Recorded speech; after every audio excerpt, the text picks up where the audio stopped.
ಬಳ್ಳಾರಿ ಜನತೆಗೆ ನಮಸ್ಕಾರಗಳು. ನಾನು ಬಾಪೂಜಿ ನಗರ ಕಾಂಗ್ರೆಸ್ ಮುಖಂಡ 7ನೇ ವಾರ್ಡಿನ ವೆಂಕಟೇಶಲು. ಮೊಟ್ಟ ಮೊದಲನಾಗಿ DC ಸಾಹೇಬರಿಗೆ ಕೃತಜ್ಞತೆಗಳನ್ನು ಸಲ್ಲಿಸುತ್ತೇನೆ.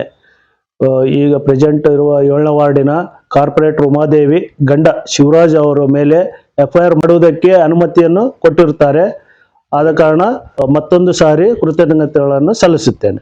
ಮೊನ್ನೆ ವಿಡಿಯೋವನ್ನು ನೋಡಿದೆ. ಶಿವರಾಜ್ ಅವರು ಲೇಔಟನ್ನು ಹಾಕಿ ಬಡವರಿಗೆ ಅನ್ಯಾಯ ಮಾಡಿದ್ದಾನೆ. ಆ ವಿಡಿಯೋದಲ್ಲೆಲ್ಲ ದುಡ್ಡು ಕೊಟ್ಟಿರೋದು, ತಗೊಳ್ಳಿರೋದು ಯಾವರೆಲ್ಲ ಮಾಡಿರುತ್ತಾನೆ. ತಾವುಗಳು ಅದು ಅನ್ಯಾಯವಾಗಿ ಗೋರ್ಮೆಂಟ್ ಲ್ಯಾಂಡನ್ನು ಇವರು ಮಾಡಲಿಕ್ಕೆ ಅಧಿಕಾರ ಇಲ್ಲ. ಅನ್ಯಾಯವಾಗಿ ಬಡವರು ಜನ ಅವರು ಎಲ್ಲೆಲ್ಲ ದುಡ್ಕೊಂಬಂದು ಕೂಡಿಟ್ಟು ಅವರು ಸಾಲ ಪಾಲ ಮಾಡ್ಕೊಂಡು ಇವ್ರ ಹತ್ರ ತಗೊಂಡಿರ್ತಾರೆ. ಏನೋ 1 ಲಕ್ಷ 2 ಲಕ್ಷ ಬರ್ತದೆ ಬಿಡು ಸೈಟ್ ಅಂತೇಳಿ ಬಡವ್ರು ಯಾವುದೋ ಗುಡಿಸ್ಲಿಕ್ಕೆ ಮಾಡಿರ್ತಾರೆ. ಆದರೆ ಇವರು ಎಲ್ಲ ಅದನ್ನ ವೀಕ್ನೆಸ್ ನೋಡ್ಕೊಂಡು ಬಡವ್ರಿಗೆಲ್ಲ ತಗೊಂಡು ಇಂಥವೆಲ್ಲ ಜಾಸ್ತಿ ಮಾಡಿದಾನ. ಎಲ್ಲೆಲ್ಲೋ ಮಾಡಿ ಕೋಟ್ಯಾನ್ಗಟ್ಟಲೆ ಸಂಪಾದಿಸಿ ಲ್ಯಾಂಡ್ಗಳು, ಮನೆಗಳು.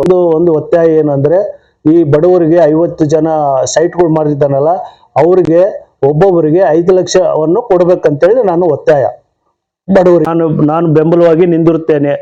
ಮತ್ತು ಇನ್ನು ಅವರು ಮಾಡಿರೋ ಕೆಲಸಗಳೆಲ್ಲ ಒಬ್ಬ ಮೇಸ್ತ್ರಿಯಾಗಿ, ಕಾಂಟ್ರಾಕ್ಟ್ ಮೇಸ್ತ್ರಿಯಾಗಿ ಕೋಟ್ಯಾನ್ಗಟ್ಟಲೆ ಸಂಪಾದಿಸಿದ್ದಾನೆ. ಆದರೆ ಅದು ಅಸಾಧ್ಯವಾಗೋದಿಲ್ಲ. ಕಾರಣ ಮೋಸ ಮಾಡಿ ಕೋಟ್ಯಾನ್ಗಟ್ಟಲೆ ಸಂಪಾದಿಸಿದ್ದಾನೆ.